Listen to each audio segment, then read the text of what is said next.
I mean, it is kind of insane to get an anti-harassment order against a 6-year-old boy. I mean, that's the kind of thing you read on the internet and you shake your head like, what the heck is this?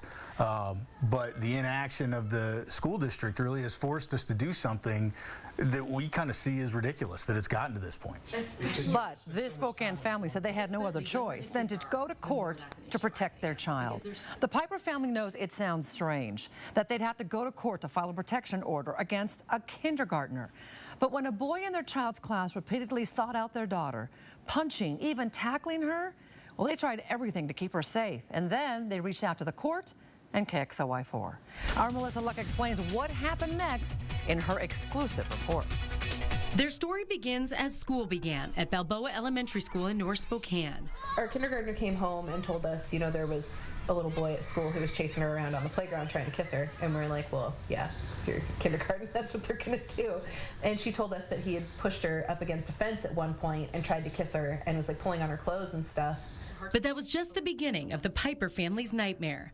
Just a couple of weeks later, he was hiding underneath her desk, and when she came to sit down, he jumped out and tackled her on the ground. It took, what did they say? It took two adults to get him off of her. The Pipers did what any reasonable parents would do. They met with the kindergarten teachers and the principal. They trusted the school would take care of the problem. They had us sign a safety plan outlining what their plan was, their course of action. And that was where we left it until we got a call at the beginning of November, which we got upset with something that she had done in class, and she didn't want to be by him or something, and she just smacked her right in the face. Fed up and more concerned than ever, the Pipers emailed the superintendent. The district assigned a support specialist to the boy to keep an eye on him.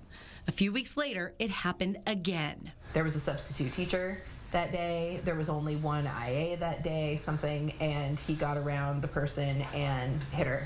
The district assured the Pipers they were working through the process to come up with another plan.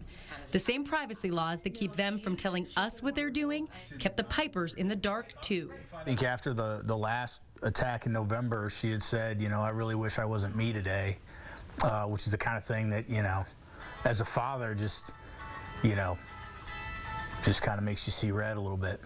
Over Christmas break, the Pipers decided they weren't waiting anymore.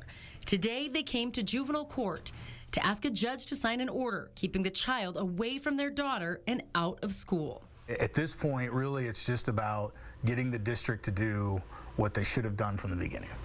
Inside the courtroom, no attorneys, no kids, no drama. Just two families trying to do what's best for their child. The boy's parents told the judge their son has a diagnosed disability and has trouble controlling his impulses. Then they told the judge the news the Pipers have been waiting to hear. Their son will transfer to another school later this week.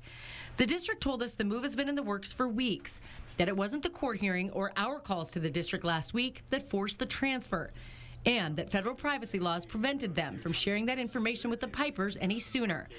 While they're hopeful, the Pipers won't exhale until the transfer is complete. One of these actions is what finally spurred them to do what they were supposed to do, then I wish we'd have done it 2 months ago. The judge pointed out today this is not a case of bullying or bad parenting or really the fault of either family. He said if it were his daughter, he would do the same thing. He denied the motion for the restraining order based on the transfer alone, but said if it doesn't go through, the family should come back to court and this time bring in the school district to take responsibility. The Pipers suggest to other families going through the same thing, keep fighting when it comes to your child's safety. I'm Melissa Luck, KXLY4 News.